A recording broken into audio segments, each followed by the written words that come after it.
16 जानेवारी रोजी रात्री 7 वाजताच्या दरम्यान हुडकेश्वर पोलीस ठाण्याचे वरिष्ठ पोलीस निरीक्षक ज्ञानेश्वर भेदोडकर यांनी दिलेल्या माहितीनुसार 15 जानेवारीला दुपारी 1:30 वाजता नागपूरच्या म्हाळगी नगर चौकात एक दुर्दैवी अपघात घडलाय।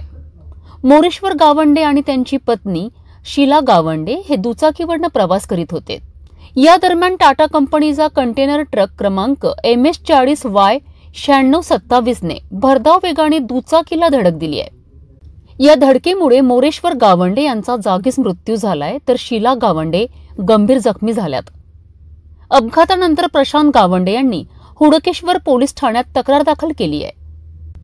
तक्रारीनुसार कंटेनर चालक विकास कुमार गौतम याचा वाहनाचा ताबा सुटल्याने हा अपघात घडलाय। पोलिसांनी कंटेनर चालकाविरुद्ध गुन्हा दाखल केला असून पुढील तपास सुरू आहे। एक गृहस्थ होते 64 वर्षाचे, ते आपल्या प्लेजर गाडीने माडगीनगर चौकाकडून दिघोरीकडे जात असताना पाठीमागून आलेल्या एक कंटेनर चालकाने आपले वाहन भरधाव वेगाने व निष्काळजीपणे चालवून त्याला पाठीमागून ठोस मारले।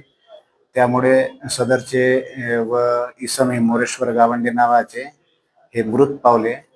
त्या अनुषंगाने आमच्या इथं गुन्हा दाखल करण्यात आलेला आहे। तत्काळ त्याला ताब्यात घेऊन अटक करण्यात आलेली होती कंटेनर चालकाला, आणि पुढील तपास आमचे PSI नकाते हे करीत आहे।